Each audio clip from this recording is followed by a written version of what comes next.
अर्वाचीन India school Burhanpur holistic learning के साथ संपूर्ण विकास का वादा, जहां शिक्षा का नया दौर शुरू होता है। आधुनिक सुविधाएं, योग्य शिक्षक और संपूर्ण विकास का वादा। अभी प्रवेश लीजिए, भविष्य को संवारिए।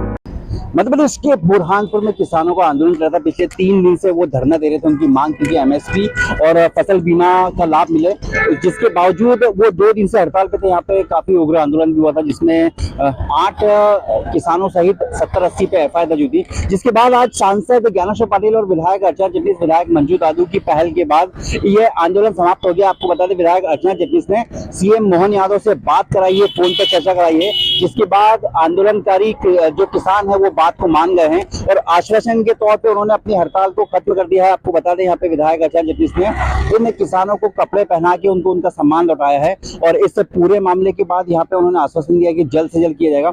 एक खास बात और है कि जो 8 किसानों और 70-80 एफआईआर हुई है, उसको लेकर भी उन्होंने बड़ी बात कही। उन्होंने कहा कि उनकी एसपी देवेंद्र पाटीदार से बात हुई है, जिसके बाद उन्होंने बताया कि इस पूरे मामले में किसी की भी गिरफ्तारी फिलहाल नहीं होगी। जो मामला है उसको जांच दोबारा की जाएगी, जो दोषी है उनको बख्शा नहीं जाएगा। बहरहाल आप खुद सुनिए क्या कहा सांसद ज्ञानेश्वर पाटिल ने, क्या कहा विधायक मंजू दादू ने। हमारे साथ हमारी खबर को देखने के लाइक करें, शेयर करें, सब क्या आपको लेटेस्ट खबर मिली खबर फेसबुक, इंस्टाग्राम, ट्विटर पर देखें, उसको फॉलो करें। सुभाष गुर्जर के साथ संजय दुबे, बुरहानपुर के हमारे किसान भाई सभ्य है, सुसंस्कारित है, संवेदनशील है, अनुशासित है और ये जो खेती करते हैं वो खेती का प्रकार अपने आप में बहुत हिम्मत का काम है। केले की खेती करना। और मेरे साथ में हमारे भाई किशोर भाई, आपके बाकी साथी लोग हैं,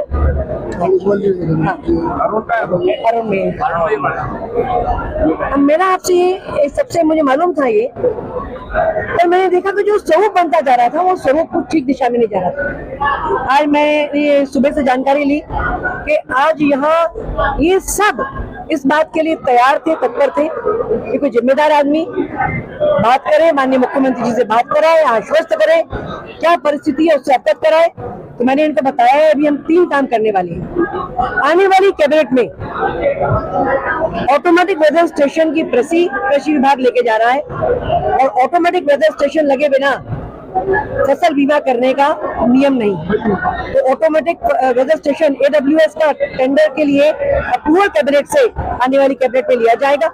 तत्पश्चात ऑटोमेटिक वेदर स्टेशन लगने के बाद उद्यानिकी विभाग उद्यानिकी फसलों के बीमे का टेंडर करेगा।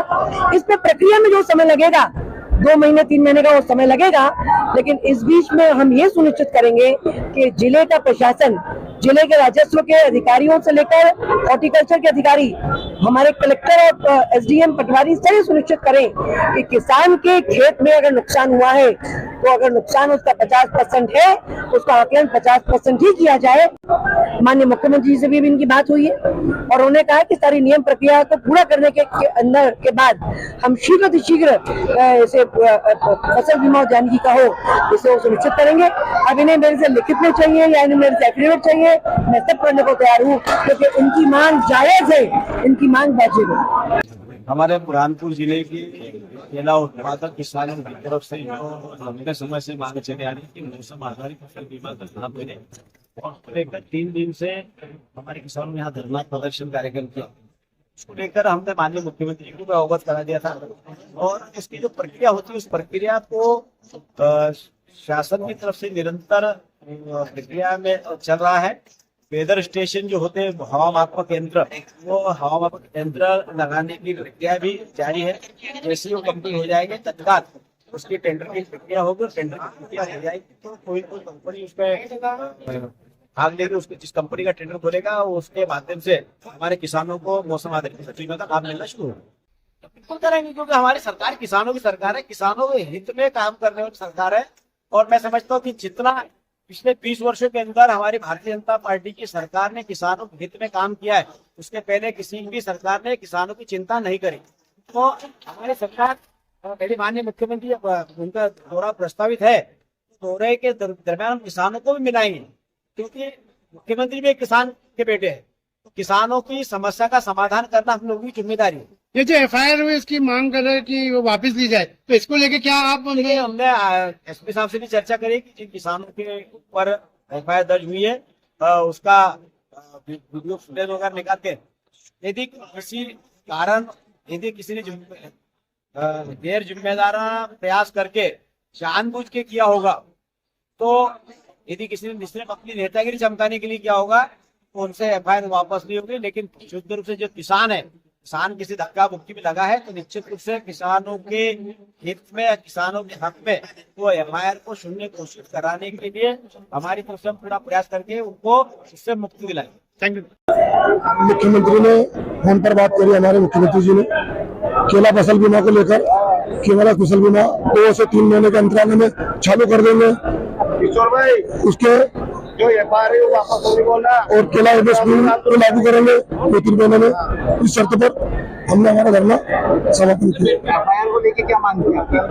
एफआईआर देखिए एक्चुअली में कहीं ना कहीं हमारे किसान को लेकर एफआईआर उसको विषय है उसका देख लेंगे। दीदी जी ने बोल दिया, मैं उसको करवा दूंगी वापस। जो भी किसानों पे हमारे एफआईआर हुई है उसको वापस किए जाएंगे। दीदी कर लिया था अपने कपड़े और चप्पल त्यागने का, वो आज आपने वापस कर लिया? हाँ वापस नहीं दिया। क्या नाम है आपका? किशोर वासनकर।